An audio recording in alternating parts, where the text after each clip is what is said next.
Welcome to American Democracy Forum, powered by the Fulcrum and Citizen Connect. I'm Ugo Balta, Director of Solutions Journalism and Diversity, Equity, and Inclusion with the Forum. A daily cross-partisan news publication, the Forum engages citizens in involving government to better meet the needs of all people. To that end, we strive to share many perspectives to widen our readers' viewpoints. In this episode, I'm joined by Sam Daley-Harris, a leader who wears many hats. Today, we are speaking with him as the founder of Civic Courage. Civic Courage helps non-government organizations train members to create champions in Congress and the media for their cause. Sam, welcome to the program. It's great to be here. Now, you grew up in Miami, Florida, where you studied music, taught high school, and played percussion in the Miami Philharmonic Orchestra for 12 years. Tell us about that journey and what inspires your work today. Yeah, great. I call this knowing your why and sharing it. And Harvard professor Marshall Gans developed the story of self.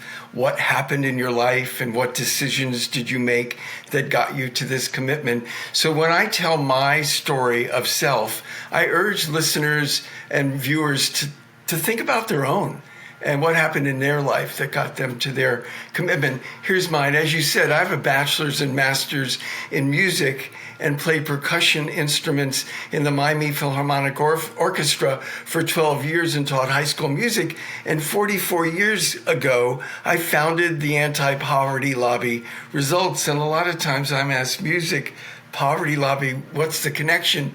And when I look back in my life, there's certain experiences that start pointing me in a different direction.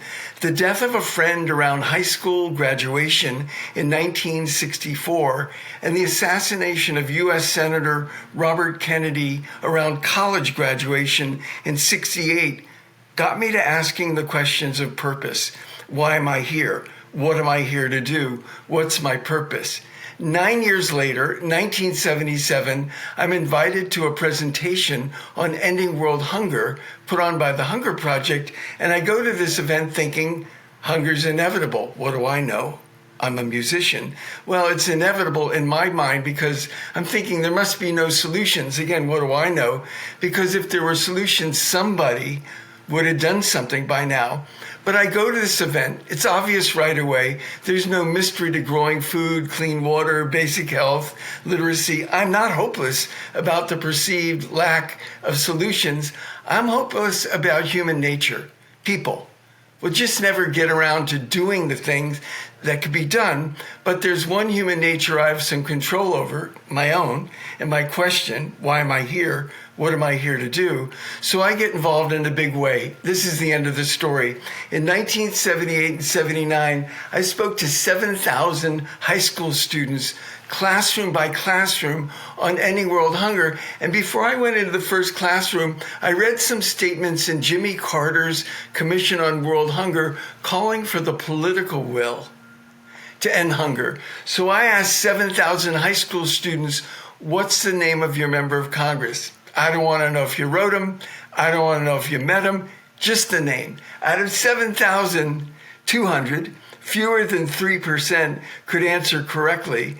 6,800, over 97%, could not tell me the name of their member of Congress. And results grew out of this gap between the calls for the political will to end hunger on the one hand and the lack of basic information on who represented us in Washington on the other. So that's my what happened in your life and what decisions did you make? And I urge viewers to think about their own lives and their own story of self.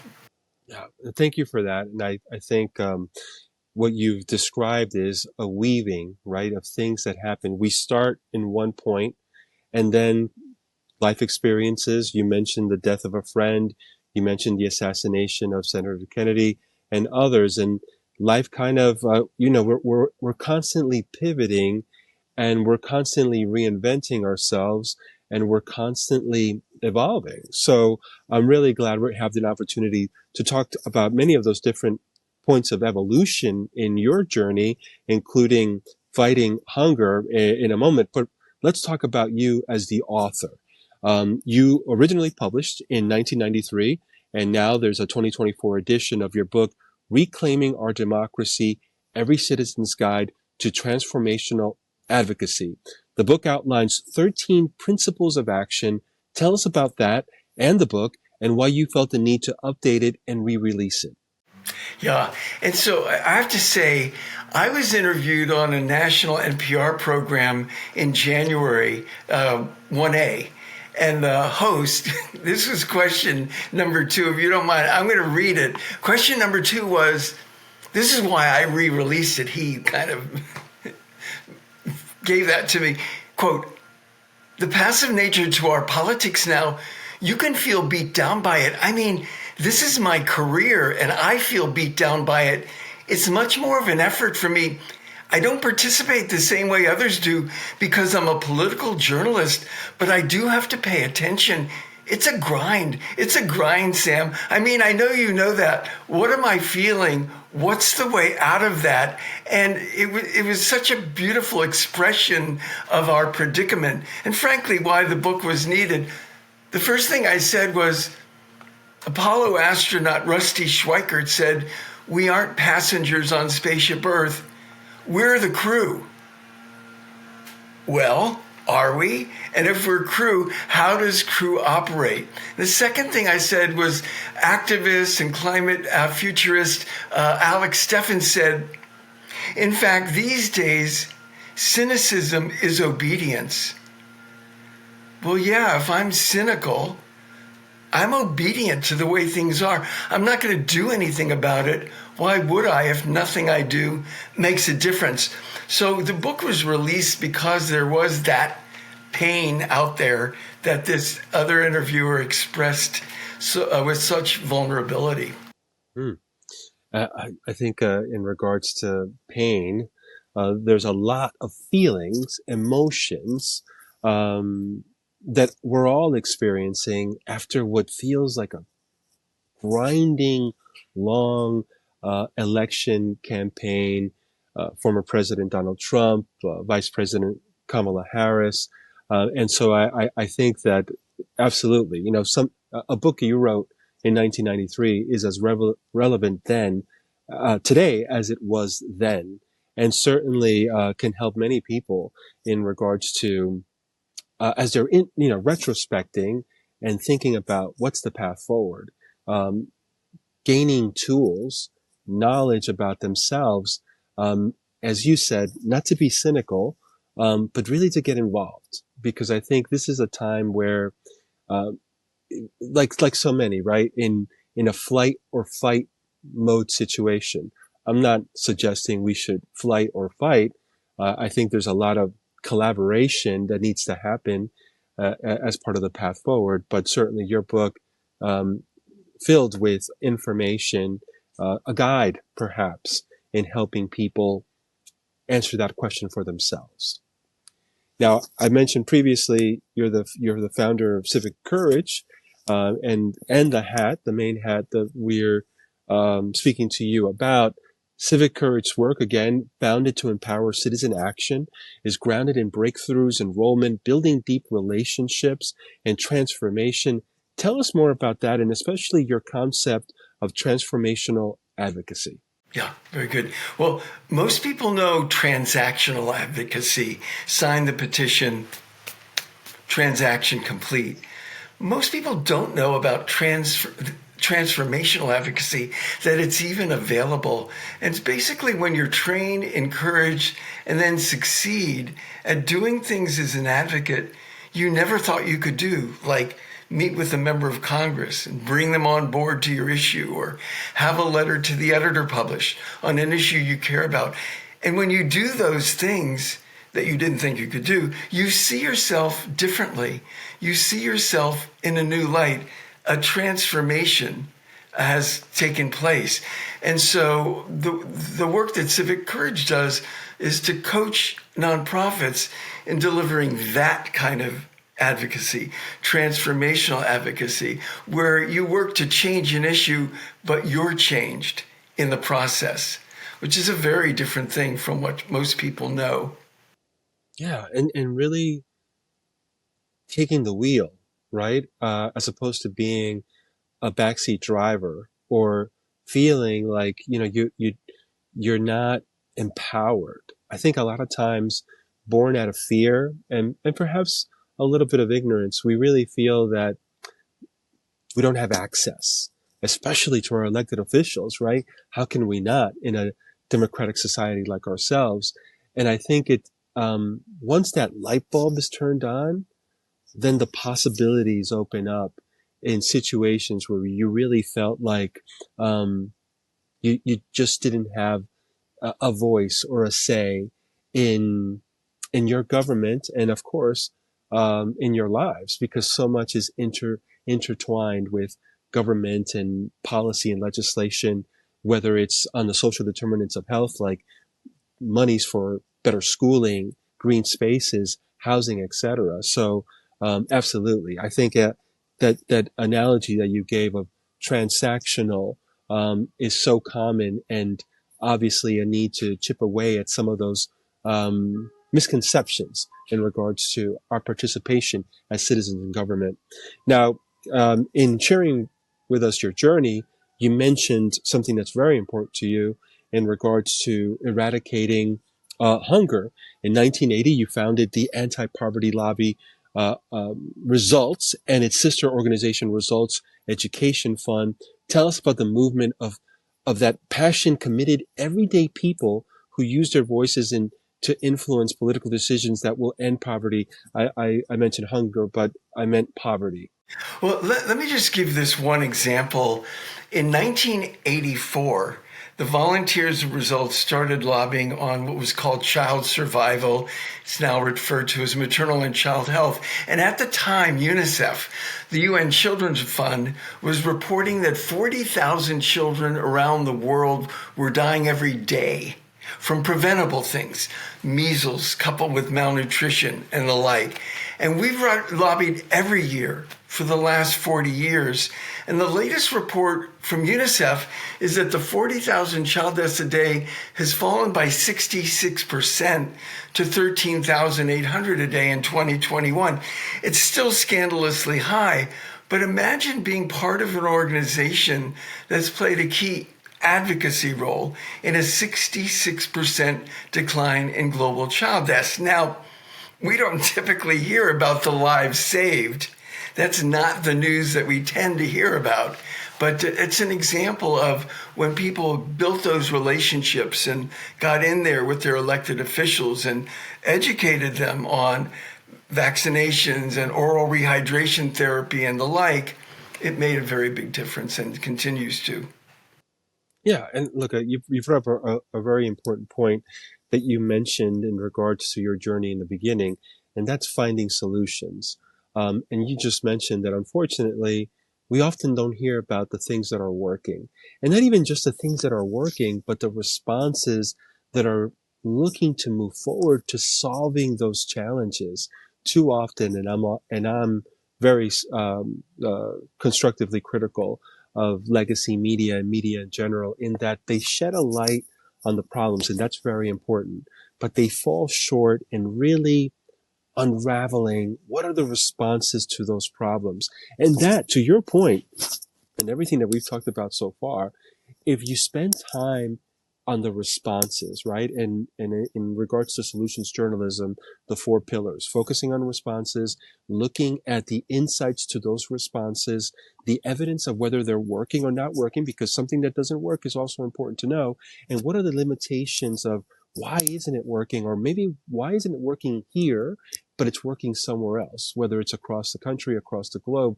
Those are so important in informing, educating, and empowering the populace to act. If I could just add this, in a sense, with transformational advocacy, you're educating and empowering citizens to be that kind of journalist that you're describing, a solutions journalist. And I'm going to give you an example. I was talking with the head of a nonprofit. Everyone viewing this would know this group very well. And he was the head of organizing. And he said to me, we can't let our volunteers write letters to the editor or op-eds because they'll get it wrong and misrepresent the organization. It's like protecting the brand was more important than empowering the volunteers. And one of the groups I coach, Citizens Climate Lobby, their volunteers in 2019 had 4,300 letters, op-eds, and editorials published that year.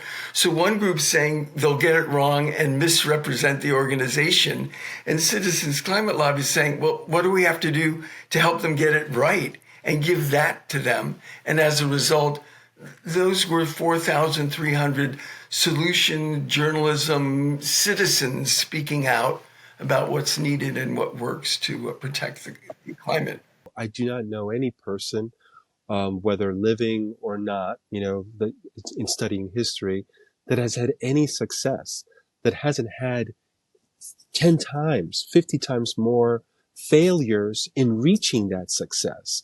And I also think in regards to participation, we've been talking about government, but I think the same thing applies to media.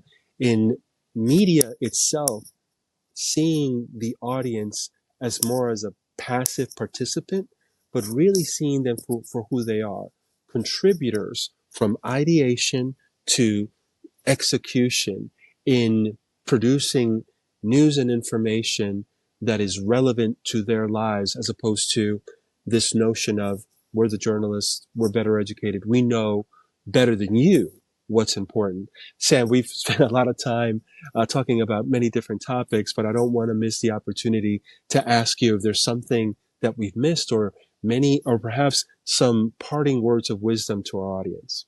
I just want to share this one idea and story.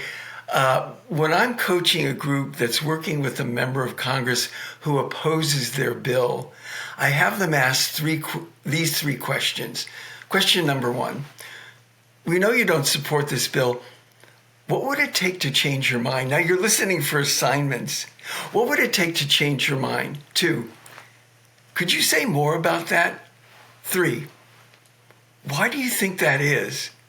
So it's a deep listening exercise. And I'm remembering a fellow from Pennsylvania who would travel to South Florida to find the first Republican and Democrat to lead the House Climate Solutions Caucus.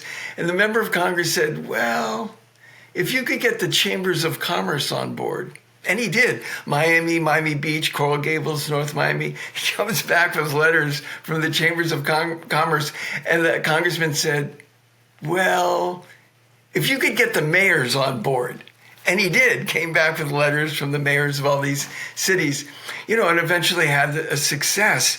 And it was launched in 2016 with, by the end of the year, 10 Democrats and 10 Republicans, because it was Noah's Ark style. You had to have one or the other. And President Trump was elected, and it fell to 6-6 because some retired or had lost the race. In the first 2 years of President Trump's first term, it grew to 45 Republicans and 45 Democrats on the House Climate Solutions Caucus. Now, it's only a caucus. I don't want to overstate, but at least people were beginning to talk to each other at the beginning levels. And so that's a little example of the listening really matters, and not giving up on those who you view as opposed, but moving opposed to neutral, to supporter, and don't stop there, to advocate, leader, and eventually champion. Yeah, that's wonderful advice. We started the conversation about the importance of finding a path forward. Too often, we are ready and we have an agenda of what we want to say. And an underutilized tool, as you've said, is listening. And one of the things that you mentioned in your 3 tips is what we call in solutions journalism, complicating the narrative, and really asking follow-up questions, not to try to convince someone to our side or our way of thinking, but to identify where do we have to better understand, right, that other person, and identify points of intersection, because that's the common ground, right? That's where we can start to end debating and start having real conversations about what the path forward looks like on many of the social issues, whether they're challenges or opportunities to be realized. Sam Daley-Harris, musician, educator, and founder of Civic Courage and Results. Thank you for your time and for your insights. It's been a pleasure. And thank you all for spending this time with us. Conversation and collaboration nurture a well-informed citizenry. I'm Ugo Balta. Until next time.